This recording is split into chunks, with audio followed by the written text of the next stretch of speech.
Hello दोस्तों, welcome to my YouTube channel Bright Education Gurukul में आप सभी का स्वागत है। आज के लिए मैं आपको खास अलग तरीके से कहानी जो दो तीन छः सात कहानियां हैं, लेकिन उसमें से मैं सब कहानी को लेकर के नहीं आया हूं। मैं तीन तीन कहानी करके वीडियो पार्ट 1 और पार्ट 2 करके मैं बना दूंगा। आज मैं लेकर के आया हूं आपके लिए कौन कौन सा कहानी है और किस किस परीक्षा के लिए उपयोगी है। आप देखिए, झारखंड सहायक आचार्य प्रतियोगिता परीक्षा 2023 जो क्लास 6 to 8 के लिए जेट मेंस एग्जामिनेशन के लिए 2024 के लिए जो तैयारी कर रहे हैं, या फिर सीजीएल परीक्षा जो भी है, पेपर 2 क्षेत्रीय भाषा हिंदी कहानी है। इसमें मधुआ है जो जयशंकर प्रसाद जी के द्वारा लिखा गया था। ठाकुर का कुआं जो प्रेमचंद जी के द्वारा लिखा गया। तीसरा कहानी नीलम देश की राज कन्या जो जैनेन्द्र कुमार जी के द्वारा लिखा गया था। मैं इसमें सारा चीज़ जो भी इम्पोर्टेंट लास्ट पीरियड में जो भी आपका बचा हुआ समय है, सारा इम्पोर्टेंट क्वेश्चन होगा, वीवीआई क्वेश्चन होगा। इसको एक बार वीडियो को देख लीजिएगा और ज़्यादा चांसेस है यहीं से क्वेश्चन आपका सिलेक्ट भी होने वाला है। और ये वीडियो सिर्फ उन लोग सभी लोगों के लिए, झारखंड महिला सुपरवाइजर परीक्षा 2024 या सीजीएल की तैयारी कर रहे होंगे उनकी है, या फिर इंडस्ट्रियल ट्रेनिंग ऑफिसर, या फिर सभी आगामी परीक्षाओं के लिए महत्वपूर्ण है, क्योंकि हिंदी सभी में जो है सो कुछ ना कुछ रहता ही है, हिंदी से जरूर प्रश्न रहता है। चलिए, मैं सबसे पहले बात करूंगा आज कौन सा कहानी है। उससे पहले मैं छोटी सी रिक्वेस्ट करना होगा, चैनल पर आप पहली बार वीडियो देख रहे होंगे तो चैनल को सब्सक्राइब कर लीजिएगा और बेल आइकन घंटी को प्रेस कर लीजिएगा। चलिए, आज मैं ले चलता हूं पहला कहानी के ऊपर। चलिए, कौन सा कहानी है, और सॉरी कहाँ चला गया।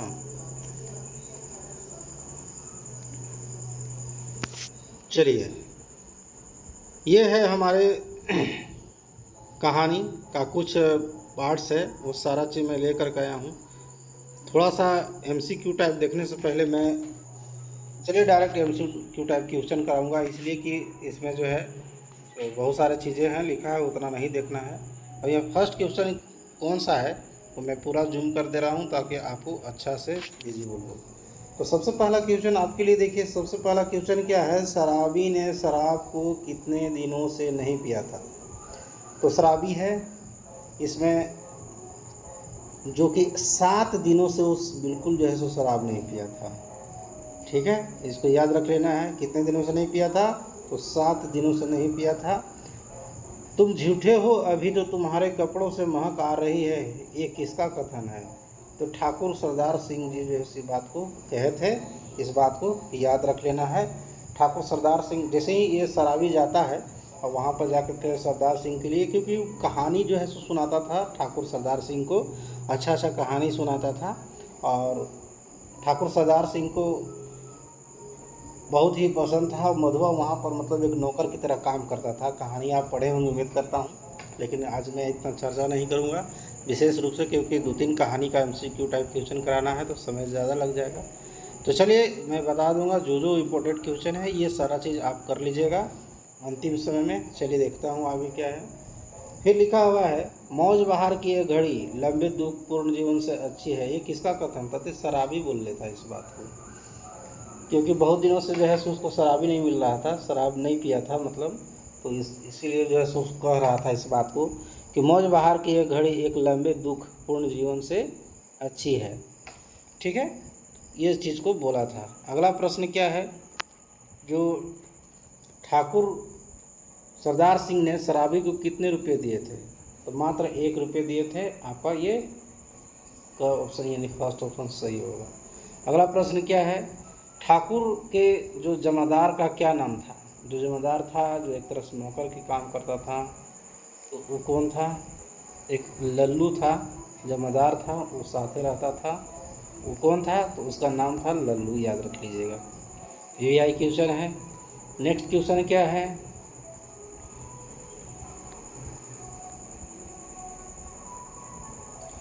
चलिए अगला देखते हैं।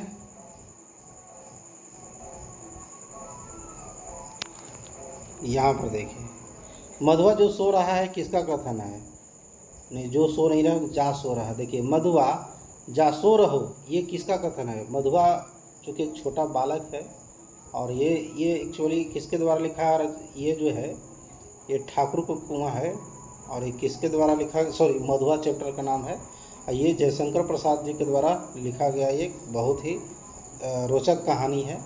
अब मैं बताते चलूँ, जयशंकर प्रसाद जी का एक तरह से उनका जन्म कब हुआ था?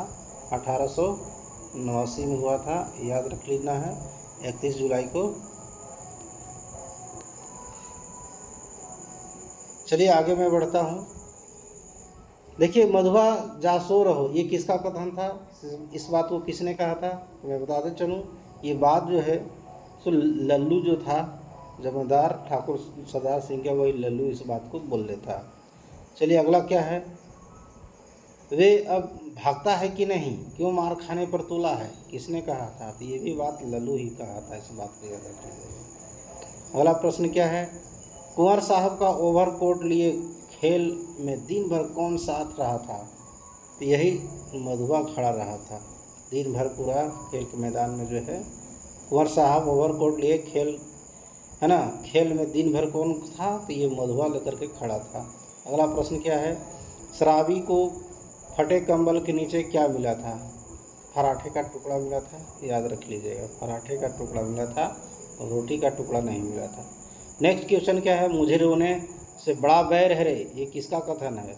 ये बेचारा शराबी बोल रहा था कि देखो हम रोना धोना हम विश्वास नहीं रखते हैं, मेरे सामने रो मत। जब मधुआ रोने लगा था तो उस समय उसको मना कर रहा था इस बात के लिए। शराबी ने मिठाई दुकान से कितने रुपए का सामान लिया था? तो मात्र 1 रुपया का सामान लिया था। कितने रुपए का लिया था? 1 रुपये का सामान लिया था। 12 आना का कुछ लिया था। इस तरह से डिवाइडेड है। फिलहाल आपको जो ऑप्शन कहानी पढ़िएगा तो उसमें सारा चीज़ कई चीज़ मिला करके 1 रुपये का टोटल लिया था। अगला है, मधुआ शराबी के यहाँ क्या ओढ़कर सोया था?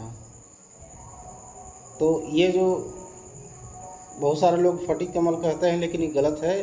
आपका बड़ा पुराना कोट वो जो है सो ओढ़ कर के सोतल था, ये जान लीजिए। कमल तो उसका खुद शराबी ओढ़ के सो गया था बाद में। अगला प्रश्न क्या है? इस छोटे से पाजी ने मेरे जीवन के लिए कौन सा इंद्रजाल रचने का बड़ा बीड़ा उठाया है? कौन सोचता है इस बात को? ये शराबी इस बात को सोचता है बात को। ये राइट आंसर आपका हो जाएगा ए नंबर। अगला है, शराबी किस नदी के तट पर गया था? तो बेचारा सोचते सोचते जो है सो एक गोमती नदी था, इस कहानी में गोमती नदी के बारे में चर्चा किया गया है, उसी नदी पर गया था। अगला प्रश्न है, राम जी कौन था? तो ये साथी था शराबी का। किधर गया शराबी? शराबी का साथी था। अगला प्रश्न क्या है? राम जी ने शराबी को क्या हटाने को कहा था? देखिए, सांड धरने का कल था, उसी को हटाने के लिए उसने कहा था।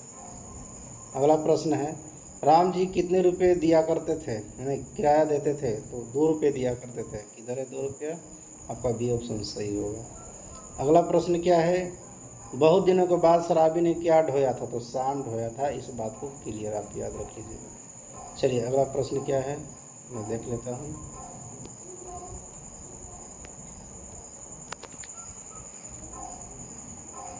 देखिए, मधुआ के माता पिता तो बिल्कुल नहीं थे, मर गए थे बेचारे के, इसलिए ये आंसर हो जाएगा। अगला प्रश्न है, शराब न पीने का सौगंध किसने किया? तो जो शराब पीता था वही तो सौगंध लेगा ना, दूसरा कोई थोड़ा न लेगा। तो शराबी ही इस बात को सौगंध लिया था। चल आज से तुझे शान देना सिखाऊंगा। जब सारा चीज़ देखा कि अब बच्चा जो है, देखो शराबी जो है सो बच्चा को जो है सो ले गया था अपने साथ, रास्ते में मिलल था।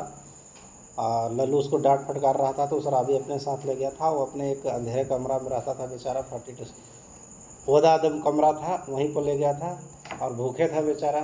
वो पूछा, मधुआ से पूछा कि तुम क्यों रो रहे थे, क्यों डांट रहा था वो?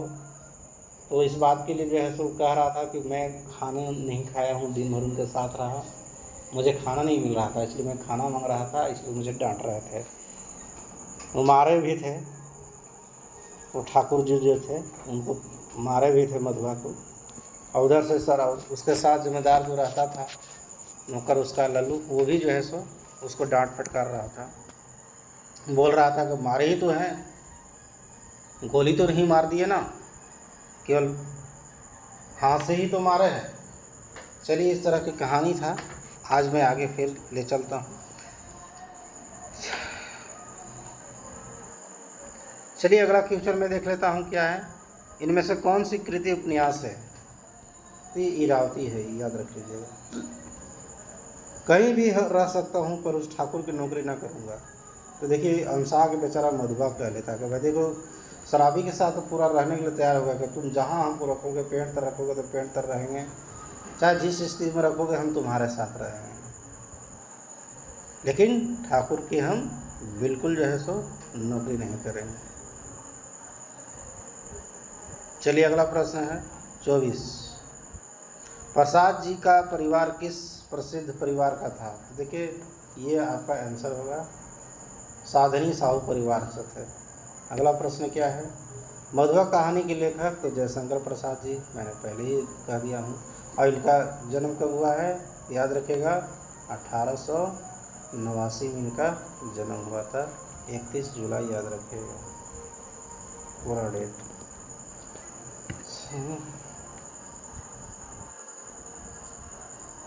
चलिए अगला प्रश्न की ओर ले चलता हूँ। अगला कहानी क्या है मैं सीधे ले चलता हूँ।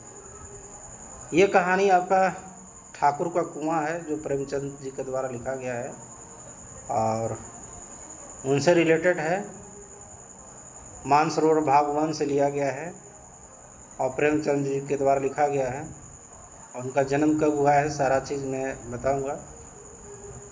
प्रेमचंद की मृत्यु कब हुआ है इसमें सारा चीज़ मतलब दिया गया है और सारा चीज़ आपको इस कहानी में, इस वस्तुनिष्ठ प्रश्न में आपको मैं दिखाऊंगा। चलिए ठाकुर का कुआं कहानी किसके द्वारा रचित है? तो प्रेमचंद के द्वारा मैंने अभी बताया हूँ। जिनका जन्म कब हुआ है? तो 1880 में हुआ है, याद रखिएगा। ठाकुर का कुआं कहानी किस सामाजिक समस्या पर आधारित है? जातिवाद, सामाजिक, आंचलिक या धार्मिक समस्या पर? तो देखिए ये है ठाकुर का कुआं एक्चुअली आपका देखा जाए तो जातिवाद पर आधारित है, क्योंकि छुआछूत लोग इस बात को मानते थे। इसलिए आपको इस बात को याद रखना पड़ेगा, जातिवाद पर आधारित था, इसलिए आपको इसका सेकेंड ऑप्शन सही हो जाएगा। अगला प्रश्न की ओर ले चलता हूँ। थोड़ी सी फिर चर्चा कर लेता हूँ। ठाकुर की कुआं आपका जो आपका कहानी है बहुत ही इम्पोर्टेंट और एक तरह से समझ आइए कि ज़्यादा बड़ा भी नहीं है, बहुत ही अच्छा कहानी है और रोचक कहानी है, इसको याद रख लेना है। इसमें थोड़ा सा मैं बताने वाला हूँ आपको। अभी मैंने बताया लेखक जी का जन्म कब हुआ है? 1880 में इनका जन्म हुआ है। और याद रखिएगा प्रेमचंद का जन्म वाराणसी के है ना 8 किलोमीटर दूर एक गाँव है जो लम्ही है, वहीं पर जन्म हुआ है। 1800 ईस्वी में हुआ था। और इनको जो है चाचा जी जो है सब प्यार से नवाब राय कह करके बुलाते थे। क्या बोलते थे? नवाब राय कहते थे, याद रखिएगा। नवाब राय कह करके इनको प्यार से, इनको कौन कहते थे इस बात को? तो चाचा जी कहते थे, याद रखिएगा। और शुरू में यह उर्दू में नवाब राय के नाम से भी लिखा करते थे, याद रखना इस बात को। प्रेमचंद जी शुरू में शिक्षक भी रहे थे और देखा जाए तो इनका मृत्यु 1936 में हो गया था। डायरेक्ट याद रख लीजिएगा, ज़्यादा लंबा बात नहीं इसके बारे में मैं करूँगा। और चलिए प्रेमचंद का जन्म कहाँ हुआ था ये भी बात याद रखना है। तो प्रेमचंद की जन्म जो है सो 31 जुलाई 1880 में हुआ था, याद रखिएगा।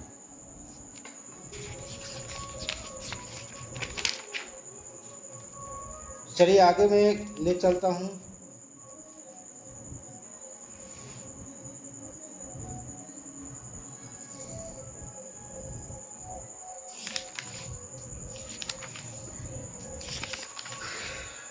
ठाकुर का कुआं आपका एमसीक्यू टाइप क्वेश्चन है, आप एमसीक्यू टाइप क्वेश्चन जो भी है आपका वीवीआई है और सारा चीज़ एग्जाम की दृष्टि से है। चलिए अगला मैं दिखाता हूँ क्या है। प्रेमचंद का जन्म कब और कहाँ हुआ था? 31 जुलाई 1880 बनारसी में उत्तर प्रदेश में हुआ था। ये आपका आंसर सही है, याद रख लीजिएगा। बी ऑप्शन इसका सही है। अगला प्रश्न क्या है? प्रेमचंद की मृत्यु कब हुआ था? 1936 देखिए कहीं होगा आपका, कौन सा ऑप्शन है? 8 अगस्त, देखिए 8 अक्टूबर को यहाँ 8 अगस्त भी दिया है और यहाँ 8 अक्टूबर दिया है, 1936 तो दोनों में दिया है, लेकिन राइट आंसर कौन सा होगा? इसका राइट आंसर आपका यही होगा, 8 अक्टूबर को हुआ था, याद रखिएगा। ठाकुर को कुंवर प्रेमचंद के किस कथा संग्रह से लिया गया है? तो मानसरोवर से लिया गया है, याद रख लेना इसका डायरेक्ट, भागवंश से। ठाकुर को कुआं का प्रकाशन वर्ष कब हुआ था? ये याद रख लेना है, ठाकुर का कुआं का प्रकाशन वर्ष कब हुआ था? तो इसका आंसर होगा आपका ए नंबर हो जाएगा, 1932 में इसका प्रकाशन वर्ष हुआ था। ये भी याद रखिएगा क्योंकि प्रकाशन वर्ष भी कभी कभी परीक्षा में पूछ लिया जाता है। ठाकुर का कुआं कहानी में प्रेमचंद ने किस समस्या को मुख्य रूप से दर्शाया है? घरेलू समस्या, दलित समस्या, जातिगत समस्या, बीसी दोनों? तो देखिए इसमें बीसी दोनों होगा, दलित समस्या और जातिगत समस्या दोनों चीज़ को दिखाया गया है। हालांकि इसमें देखा जाए तो उपरोक्त सभी होना चाहिए, बट ठीक है ये दिया है तो ये भी सही है। ठाकुर का कुआं कहानी में मुख्य पात्र कौन है? जोखू, गांगी, गांव का ठाकुर या उपरोक्त सभी? इसका राइट आंसर हो जाएगा 8 का, अब देखा जाए तो बी ऑप्शन होगा। गांगी पर ही टिकी थी, एक लेडीज़ थी, जो जोखू का कौन थी? ये पत्नी थी, याद रखिएगा, ये जोखू का पत्नी थी और इसी पर सारा जो है सो कहानी टिका हुआ है। मैं बताती चलूँ कहानी का शुरुआत जो है सो गांगी के पति जोखू है, उनको प्यास लगता है, पानी बहुत ज़ोर से प्यास लगता है, लेकिन उनको पानी जो है सो एक दिन पहले से लाया हुआ रहता है और बदबू मारता है। एक लोटा पानी जब मांगता है तो उसको बदबू मारता है, वो पीता नहीं है। उसी को लेकर के 9 बजे रात को जो है सो उसकी पत्नी जो है सो पानी लाने जाती है और सड़े हुए पानी को पीने से मना करती है और खुद पानी लेने ठाकुर के कुआं पर चले जाती है और वहाँ बड़ा ही मुश्किल से मतलब पानी भी नहीं भर पाती है क्योंकि बहुत डर रहता है और वहाँ से अंतिम में आ जाती है बिना पानी लिए हुए और इस तरह से अंतिम में यहाँ पर ला कर देखते हैं तो वही गंदा पानी जो है सो उसका पति जोखू जो है सो पीता है। हालांकि उस गांव में 2 ठो मतलब कुआं था, एक साहू जी का भी कुआं था और साहू जी के कुआं पर, लेकिन दोनों कुआं पर जाने से ये लोग डरते थे। चलिए आगे, फ़िलहाल कहानी आप लोग उम्मीद करता हूँ सब पढ़े होंगे और नहीं तो एक बार पढ़ लीजिएगा। चलिए आगे मैं देखता हूँ ठाकुर को कहानी प्रेमचंद ने किस समस्या को, तो मैं बता दिया हूँ। और अगला प्रश्न क्या है? ठाकुर का कुआं कहानी में मुख्य पात्र कौन है? बता दिया मैंने। ठाकुर कुआं का कहानी में जाति प्रथा से शस्त्र समाज का प्रतिनिधित्व करती है, गांगी का इसमें सही राइट आंसर। इसमें कौन सा सही होगा? आपका गांगी होगा। अगला, कहानी में प्रेमचंद द्वारा क्या दर्शाया गया? तो दलितों के जीवन का व्यथा, कुपोषण के जीवन की व्यथा, नारी और यौन के जीवन की व्यथा है, मजदूर पीड़ित की जीवन। तो देखिए दलितों के जीवन की व्यथा को दिखाया गया, ए ऑप्शन इसका राइट हो जाएगा, याद रख लीजिएगा। इसका सही जवाब कौन सा होगा? तो राइट आंसर आपका ये होने वाला है, ए को आप कर दीजिएगा क्लोज। अगला देखिए 11 नंबर क्वेश्चन क्या कहता है वो देखिए। ठाकुर का कुआं कहानी में पात्र कौन बीमार है? तो जोखू जो है गांगी के पति है, वही बेचारा बीमार है। अगला प्रश्न क्या है? जोखू की पत्नी का क्या नाम है? तो गांगी, अभी मैंने बार बार बताया हूँ। अगला प्रश्न क्या है? ठाकुर को कुआं कहानी में कितने कुएं का वर्णन किया गया है? 2, 3, 4, 1। तो देखिए 2 कुआं के बारे में वर्णन किया गया है, याद रखिएगा। अगला प्रश्न क्या है? ठाकुर को कुआं कहानी में 2 कुआं कहाँ थे? एक ठाकुर के घर के पास, एक कुमार साहू के पास, जोखू के घर के पास, या ए बी दोनों? तो देखिए ए और बी सही होगा। ए वो ठाकुर के घर के पास कुआं था, याद रखिएगा। एक कुआं जो है सो ठाकुर के घर के पास था और दूसरा एक कुमार साहू के घर के पास था। अगला, पानी में बदबू क्यों आ रहे थे? तो एक जानवर मर गया था, पानी में कोई जानवर मर जाने के कारण ऐसा हुआ था, याद रख लेना है। चलिए अगला प्रश्न क्या है देख लेता हूँ।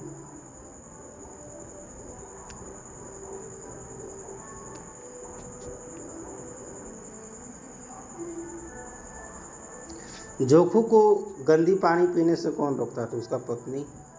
क्या नाम है उसका पत्नी का? गांगी नाम था, याद रख लीजिएगा। ठाकुर का कुआं पाठ के आधार पर गांगी के हाथ से क्या छूट गई?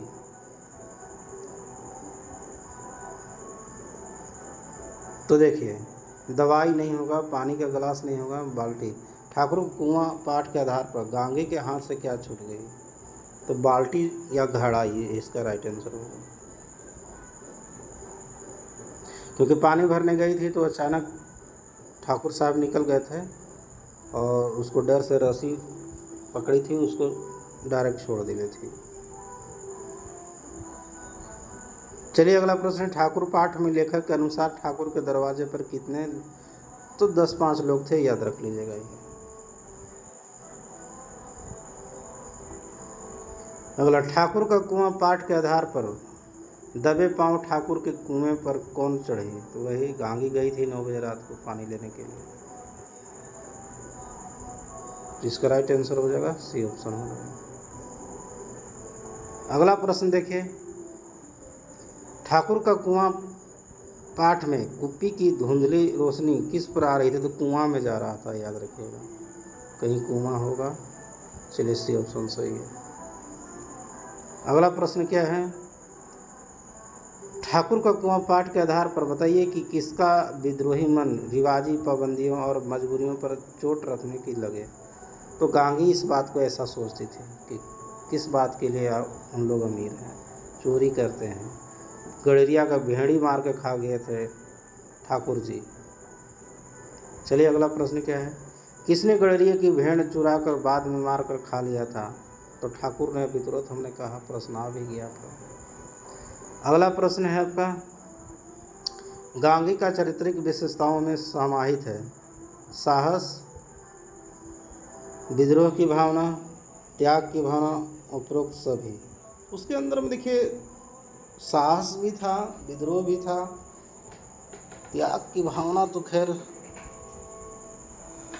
वो भी था, इसलिए इसका राइट आंसर हो जाएगा उपरोक्त सभी होगा। साहसी थी इसलिए तो विद्रोह भी करती थी, साहस भी करती थी इसलिए तो 9 बजे रात ही निकल गई थी पानी लाने के लिए।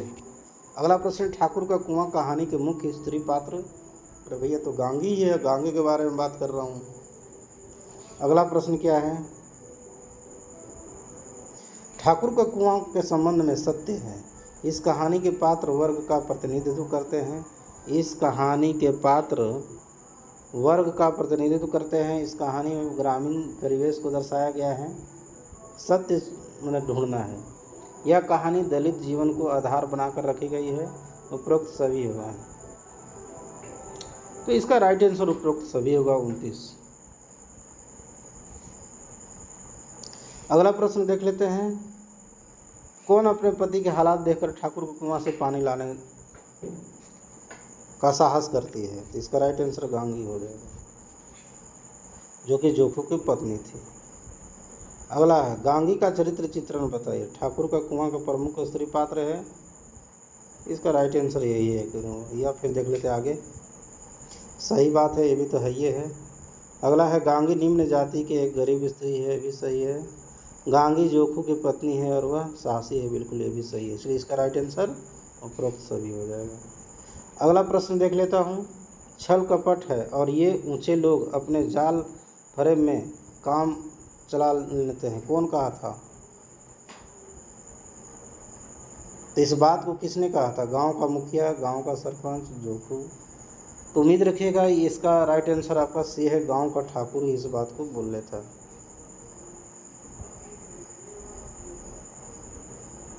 चलिए अगला प्रश्न है,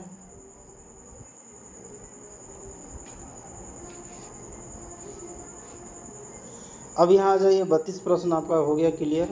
अब अगला जो कहानी है नीलम देश की राजकन्या से है, और जो कि आपके लिए VVI क्वेश्चन है और सभी प्रश्न महत्वपूर्ण हैं। इसके बारे में बताते चलता हूँ कि इस नीलम देश की राजकन्या का प्रकाशन वर्ष 1933 मान लीजिएगा, मान का लेना है वही है। इसका मुख्य पात्र राजकुमारी जी हैं और लिखे कौन है भाई, तो जैनेंद्र कुमार जी लिखे हैं, इस बात को याद रखिएगा। और जो भी बातें हैं इसमें सारा चीज़ मैं बताने वाला हूँ। तो चलिए, नीलम देश की राजकन्या जो जैनेंद्र कुमार के द्वारा लिखा गया है 1933 में इसका प्रकाशन वर्ष है। और इसमें बहुत ही रोचक कहानी था, पढ़िएगा तो। एक इसमें राजकुमारी जी हैं जो एक मिथ्या है, जो वो हमेशा सोचते हैं कि हमारे राजकुमार आएंगे, उन्हीं के आस में हमेशा रहती है। महल है, एक महल की बात भी हुआ है। इसमें हीरा का महल है जिसमें अप्सराएं रहती है। हीरा का महल है इसमें, जिसमें क्या रहते हैं, अप्सराएं रहती है। अप्सराएं लोग रहती हैं, 3 तरह के लोग रहते हैं राजकुमारी को मनोरंजन कराने के लिए। और फिर है पन्ना का महल भी है, 3 तरह का महल है। एक दूसरा कौन सा महल है, पन्ना का महल है, पन्ना का महल है, इस बात को याद रख लेना है। फिर अगला क्या है, लास्ट है पोखराज का महल भी है, याद रख लेना है। पोखराज का महल है जिसमें कौन रहते हैं, पोखराज का महल है जिसमें किन्नर महिलाएं रहते हैं। और पन्ना का महल में जो है से, पन्ना का महल में जो है, पन्ना का जो महल है उसमें कौन रहती है, तो याद रख लेना है, उसमें जो है सो गंधर्व रहते हैं, गंधर्व, याद रख लेना है। इसलिए थोड़ा राइटिंग मेरा अच्छा नहीं बैठता है। और पोखराज के महल में किन्नर महिलाएं रहती थी। नीलम देश की राजकन्या राजकुमारी के इंतज़ार में रहती है। नीलम देश की राजकन्या में राजकुमारी नहीं होना चाहिए, जो राजकुमारी है वो राजकुमार के इंतजार में रहती है। जो एक मिथ्या है झूठ मूठ की, वह उसके कल्पना का राजकुमार रहता है। और ये एक मनोवैज्ञानिक एक तरह से कहानी है, याद रख लीजिएगा। इसमें पुरुष और स्त्री के मन का विश्लेषण किया गया है। कहानी में सर्वाधिक मनोरंजन किन्नर द्वारा किया गया है। इतना सारा बात आपको याद रख लेना है। चलिए मैं बात करता हूँ। और इसका देखा जाए तो थोड़ा सा मैं लेखक के बारे में, लेखक जैनेंद्र कुमार जी का जन्म जो है सो 2 जनवरी, इनका जो लेखक हैं यानी जैनेंद्र कुमार जो आपका लेखक हैं, ये जैनेंद्र कुमार हैं। इनका जन्म कब होता है, तो 2 जनवरी। कब होता है, 2 जनवरी 1905 ईस्वी में होता है। प्रश्न आएगा ऑब्जेक्टिव टाइम में, इसको याद रख लीजिएगा। अलीगढ़ जगह का नाम है, याद रखिएगा, अलीगढ़ में हुआ है। और उत्तर प्रदेश में पड़ता है, याद रखिएगा। कौन सा, तो उत्तर प्रदेश, याद रखिएगा, उत्तर प्रदेश राज्य में होता है। इसका मूल नाम आनंदी है। लेखक का परिचय क्या है, इसका मूल नाम देखिएगा। इनका मूल नाम क्या है, तो मूल नाम जो है सो आनंदी लाल। क्या नाम है, आनंदी लाल नाम है, याद रखना है। थोड़ा राइटिंग नहीं है, फिर भी चलिए कोई बात नहीं है। इसका प्रकाशन वर्ष 1928 में हुआ है, याद रख लीजिएगा। प्रकाशन वर्ष कब हुआ है, 1928 में हुआ है। प्रकाशन वर्ष 1928 में हुआ है। चलिए अगला क्या है। और लेखक जैनेंद्र कुमार का पहला कहानी देखिएगा। तो फर्स्ट कहानी जो है से इसका पहला कहानी फांसी है, याद रख लेना है। पहला कहानी कौन सा है, फांसी है। पहला कहानी 1 नंबर का कहानी कौन सा है, जैनेंद्र जी के द्वारा, तो कहा फांसी है। उसी तरह से फांसी कहानी का संग्रह प्रकाशन वर्ष 1929 में हुआ था, याद रखिएगा। कब, तो 1929 में प्रकाशन वर्ष हुआ था। इस तरह से छोटी मोटी जानकारी था।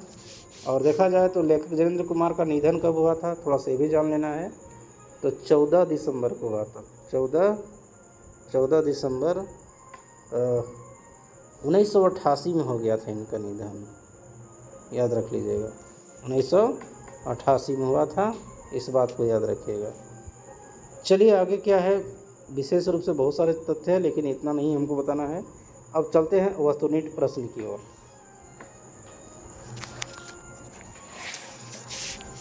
नीलम देश की राजकन्या किस विधा की रचना है, तो कहानी है एक तरह से। अब कहानी के बारे में जब डिस्कस किया हूँ तो कहानी ही होगा। तो ये कौन सा है? फर्स्ट ऑप्शन आपका सही होने वाला है। अगला प्रश्न है, नीलम देश की राजकन्या कहानी के लेखक? तो अभी तुरंत मैंने बताया जयेंद्र कुमार। कब जन्म हुआ है? इसका जन्म हुआ है 1905 ईस्वी में, 2 जनवरी 1905 ईस्वी में, याद रख लीजिएगा। चलिए अगला प्रश्न है, नीलम देश की राजकन्या किस प्रकार की कहानी संग्रह है? तो ये है मनोवैज्ञानिक, याद रखिएगा। कौन सा है? मनोवैज्ञानिक है। अगला प्रश्न है, इस कहानी में इसके मनोभाव को, यानी किसके मनोभाव को दर्शाया गया है? पुरुष के मन को, स्त्री के मन को, या ये भी दोनों है? तो स्त्री और पुरुष दोनों होगा इसका राइट आंसर। चलिए अगला प्रश्न क्या है, कहानी के अनुसार किसको एकाएक किन्नरी बालाओं का जो है सो हास कौतूल फीका लगने लगता है? तो राजकन्या जी को, ये याद रख लीजिएगा। अगला प्रश्न क्या है, कहानी के अनुसार नीलम देश की राजकन्या में कितने महल है? तो 3 महल है, मैंने बताया था। कौन कौन महल है? तभी मैंने पीछे तुरंत चर्चा किया था, शुरू में ही चर्चा किया था। पहला था हीरा का महल जिसमें अप्सराएं रहती थी। पन्ना का महल था जिसमें गंधर्व रहते थे। और पोखराज का महल था जिसमें किन्नर महिलाएं रहते थे। तो 3 महल आप राइट आंसर कर दीजिएगा। अगला प्रश्न क्या है, कहानी में किससे अकेलापन नहीं सहा जाता है? तो ये राजकन्या जी हैं, याद रख लीजिएगा। पहला ऑप्शन आपका दिख रहा है यहाँ पर, ये ऑप्शन सही होगा। अगला प्रश्न है, सखी हक्का दुत्कारो मत, राजकुमार आएंगे तब हम अपने आप चले जाएंगे, यह कहकर कौन खिलखिलाकर हंसने लगती है? गंधर्व राज किन्नरियाँ। तो ये बात को किन्नरियाँ कह करके, मतलब सी ऑप्शन इसका राइट आंसर हो जाएगा। इस बात को किसने कहे थे? तो किन्नर लोग जो भी थे इस बात को उन्होंने कहा था। देखिए यहाँ पर इसमें भी है, देखिए कहानी को किसका एकाएक किन्नरी बालाओं को हास कौतुक फीका लगने लगा था? तो राजकन्या को लगा था। महल कितने थे? 3 थे। देखिए कहानी किसे अकेलेपन नहीं सहा जाता था? राजकन्या को। इसमें देखिए, साकी का दुत्कारो मत, हम राजकुमार आएंगे तब हम अपने आप चले जाएंगे, ये बात सॉरी राजकन्या जी दिया है ना, सॉरी। यह कहकर कौन खिलखिलाकर हंस पड़ती है? तो राजकन्या। कैसे इसे दे दिया जी? हाँ, ये हमको लगता है इसमें डॉट है, राजकन्या नहीं होना चाहिए। कहानी में राजकन्या नहीं होगा, ये गलती से मिस प्रिंट हो गया। यहाँ पर होना चाहिए किन्नर लोग जो है सो, क्योंकि उन्हीं लोग कहे थे कि जब राजकुमार आ जाएंगे तो हम लोग चले जाएंगे। तो थोड़ा सा देख लेते हैं, थोड़ा सा वेट कीजिएगा। 8 नंबर प्रश्न का किन्नरियाँ सही, 8 नंबर का। यहाँ जो है सो ये गड़बड़ दे दिया है, जैसे लिखा है दुत्कारो मत, राजकुमार आएंगे तब हम अपने आप चले जाएंगे, यह कहकर कौन खिलखिलाकर हंस पड़ती है? तो ये राजकन्या खुद थोड़ा ना ऐसा किया था, ये किन्नरियाँ लोग इस बात को बोल देते हैं, इसलिए राइट आंसर आपका सी होगा। अगला प्रश्न है, कमेंट करके बताइएगा अगर इस बात को आप जानते होंगे क्या आंसर आना चाहिए तो आप जरूर बताइएगा। कहानी में कौन ऐसे डोलती है जैसे फुलवारी और उनमें उज्जवल हंसी की फुहार फूटकर पराग सी चहूँ और बिखरी रहती है? राजकन्या, अप्सराएं। तो इसमें अप्सराएं इसका राइट आंसर हो जाएगा। 9 का सही राइट आंसर कौन सा होगा? बी होगा, इसका सही जवाब होगा। क्योंकि कहानी में कौन ऐसे डोलती है जैसे फुलवारी और उसमें उज्जवल हंसी की फुहार फूटकर पराग सी है ना चहूँ और बिखर रहती है, तो अप्सराएं इसका राइट आंसर ही होगा। अगला प्रश्न है, कहानी में कौन अत्यधिक तत्परता से राजकन्या के जी को बहलाने में लगी है? तो ये बात को याद रखिएगा। 10वां का राइट आंसर आपका हो जाएगा, ये ऑप्शन सही हो जाएगा। किन्नरियाँ लोग ही बहलाने में लगे हुए थे।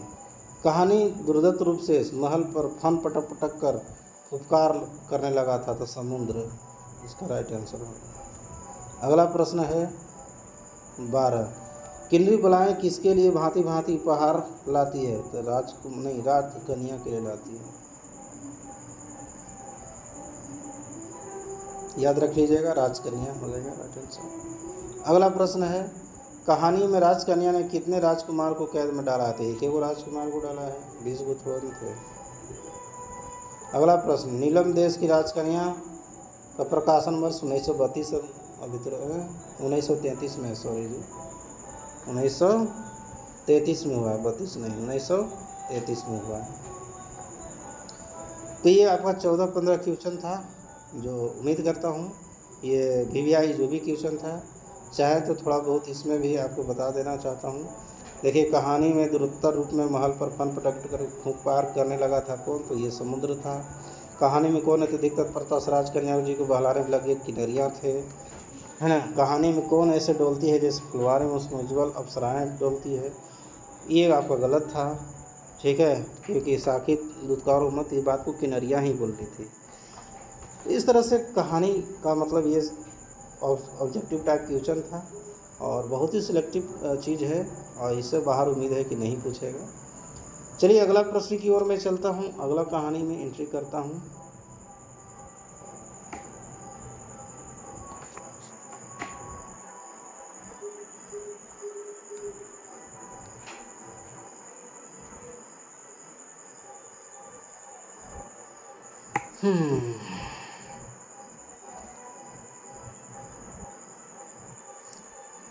मैंने शायद इतना ही कहानी का मैंने जिक्र किया था और हो गया है इतना ही। और दोस्तों, मैंने जो भी कहानी के बारे में यहाँ पर मैंने थंबनेल में कहा था, तो मधुआ के बारे में जयशंकर प्रसाद लिखे थे, ठाकुर को कुमार प्रेमचंद जी, और तीसरा था नीलम देश की राजकन्या जयेंद्र कुमार। मैंने थंबनेल में 3 कहानी के बारे में MCQ टाइप जो भी था VVI मैंने करवाने के लिए कहा था और सारा मैंने करवा दिया हूँ। और उम्मीद करता हूँ वीडियो आप लोग अच्छा लगा होगा। अगर जैसा भी लगा होगा कमेंट करके ज़रूर बताइएगा। अच्छा लगा और फिर भी क्या कमी है, क्या वैसी और क्या मुझे करना चाहिए सुधार, उस चीज़ को मुझे बताइएगा। फिलहाल चैनल को अगर सब्सक्राइब अभी तक नहीं किए होंगे तो कर लीजिएगा और बेल आइकन घंटी को प्रेस कर लीजिएगा। और अभी मैं बता देना चाहता हूँ, एक चीज़ बताता हूँ। अभी देखिए व्हाट इज़ टाइम, 11:09 हो रहा है दोस्तों। ये टाइम देखिए यहाँ पर आपके ये देखिए कोना में, यहाँ पर 11:09 वीडियो शूट कर रहा हूँ। मुझे थोड़ा सा हरासमेंट लगा है, थोड़ा बोल नहीं पा रहा हूँ अच्छा से। फिर भी चलिए आज के लिए इतना ही, फिर मिलेंगे कुछ और कहानी को लेकर के। 3 कहानी और है, 3 कहानी लेकर के कभी उपलब्ध हो जाऊँगा, कल बरसात अपलोड कर दूँगा। चलिए आज तक के लिए इतना ही, फिर मिलेंगे अगली वीडियो में। तब तक thanks for watching this video.